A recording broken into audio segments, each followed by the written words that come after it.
हम बात कर रहे थे भूमि अर्जन अधिनियम की। आज हम इस वीडियो के माध्यम से हमने पिछले 2 वीडियो में देखा कि पार्ट 1 में मैंने ना उद्देश्य और बताए थे, पार्ट 2 में विशेषताएं बताई थी। आज हम बात करेंगे भूमि अर्जन की प्रक्रिया।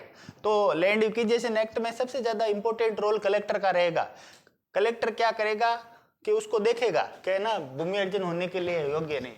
तो ये डॉक्टर भीमराव अंबेडकर विधि विश्वविद्यालय के LLB 3rd ईयर के पार्ट 3.6 के लैंड लॉ के अंतर्गत आने वाला एक बहुत ही महत्वपूर्ण अधिनियम, the right to fair compensation and transparency of the land of acquisition rehabilitation and है ना रीसेटलमेंट एक्ट 2013 विथ अमेंडमेंट।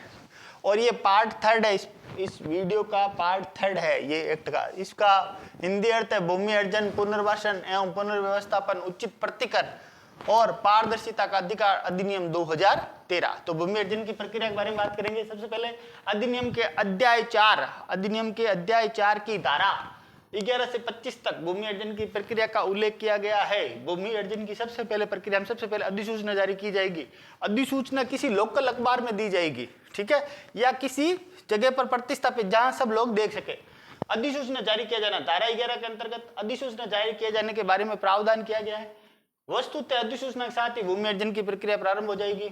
जहां समुचित सरकार के लोक प्रयोजन हेतु किसी क्षेत्र की भूमि अर्जन की आवश्यकता पड़ती तो वहां ऐसी भूमि के विवरण सहित एक अधिसूचना जारी की जाएगी। ऐसी अधिसूचना निम्नानुसार प्रकाशन किया जाएगा: राजपत्र में, संबंधित क्षेत्र के समाचार पत्र में, यथा स्थिति पंचायत, नगरपालिका, उपखंड मजिस्ट्रेट, SDM ऑफिस तथा तहसील कार्यालय में, सूचना पट पर, संबंधित सरकार की वेबसाइट पर अपलोड कर एवं प्रभावित क्षेत्रों में नुकसानी का संदाय।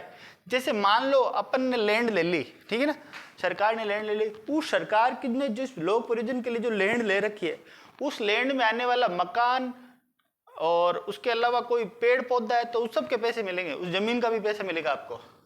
नुकसानी का संदाय, जहां ऐसे सर्वेक्षण से कोई नुकसानकारी तो नुकसानी का संदाय किया जाएगा, धारा 13, ठीक है। उसके पहले देखिए, भूमि का प्रारंभिक सर्वेक्षण किया जाएगा।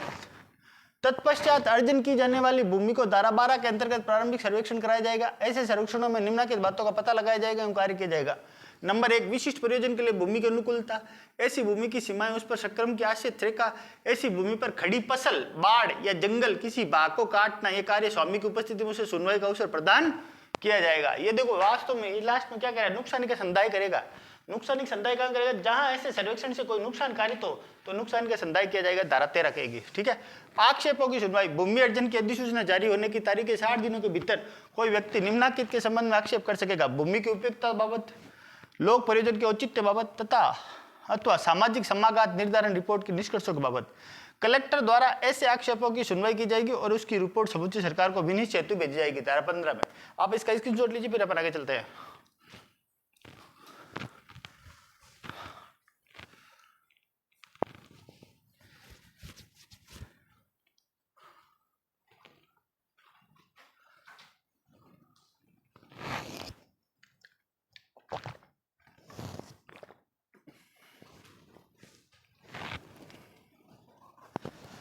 हमने इस वीडियो के माध्यम से अध्याय 13 की धारा 11, धारा 12, धारा 13 और धारा 14 और धारा 15 का अध्ययन किया है। देख लीजिए, एक बार वापस रिपीट कर देता हूँ। सबसे पहले अधिसूचना जारी की जाएगी, फिर सर्वेक्षण किया जाएगा, फिर नुकसानी का संदाय दिलाया जाएगा, फिर कलेक्टर लास्ट में सुनवाई करेगा, ठीक है। 7 आक्षेपों की सुनवाई कौन करेगा? कलेक्टर को पावर है। देखो, सबसे पहले भूमि अर्जन की प्रक्रिया, अधिनियम की अध्याय 4 की धारा 11 से 35 तक भूमि अर्जन की प्रक्रिया का उल्लेख किया गया है। अधिसूचना जारी किया जाना, धारा 11 के अंतर्गत अधिसूचना जारी किए जाने के बारे में प्रावधान किया गया है। वस्तुतः अधिसूचना के साथ ही भूमि अर्जन की प्रक्रिया आरंभ हो जाती है। जहां समुचित सरकार को लोक प्रयोजन हेतु किसी क्षेत्र में भूमि अर्जन की आवश्यकता पड़ती तो वहां ऐसी भूमि विवरण सहित एक अधिसूचना जारी की जाएगी। ऐसी अधिसूचना का निम्न अनुसार प्रकाशन किया जाएगा: राजपत्र में, संबंधित क्षेत्र के समाचार पत्र में, यथा स्थिति पंचायत, नगरपालिका, उपखंड मजिस्ट्रेट तथा तहसील कार्यालय की सूचना पट पर, संबंधित सरकार की वेबसाइट पर अपलोड कर एवं प्रभावित क्षेत्रों में, ठीक है।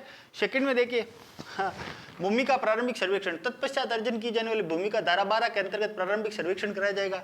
ऐसे सर्वेक्षणों में निम्नलिखित बातों का पता लगाया जाएगा एवं कार्य किया जाएगा। नंबर 1, विशिष्ट प्रयोजन के लिए भूमि की अनुकूलता। ऐसी भूमि की सीमाएं, उस पर संक्रमण आश्रित रेखा, ऐसी भूमि पर खड़ी फसल, बाढ़ या जंगल के किसी भाग को काटना, ये कार्य स्वामी की उपस्थिति में उसे सुनवाई का अवसर प्रदान किया जाएगा। इसके बाद में 3rd है नुकसानी का संदाय। जहां ऐसे सर्वेक्षण में कोई नुकसानकारी तो नुकसानी का संदाय किया जाएगा, धारा 13। इसके बाद में आक्षेपों की सुनवाई की गई। भूमि अर्जन की अधिसूचना जारी होने की तारीख के 60 दिनों के भीतर कोई व्यक्ति निम्नलिखित के संबंध में आक्षेप कर सकेगा। भूमि की उपयोगिता बाबत, कौन कौन सी यूज ले रहे हैं भूमि, वो लोक परियोजन के औचित्य के बाबत तथा सामाजिक समाघात निर्धारण रिपोर्ट के निष्कर्षों के बाबत कलेक्टर द्वारा ऐसे आक्षेपों की सुनवाई की जाएगी तथा उसकी रिपोर्ट समुचित सरकार द्वारा विनिश्चित हेतु भेजी जाएगी। धारा 15 के अंतर्गत।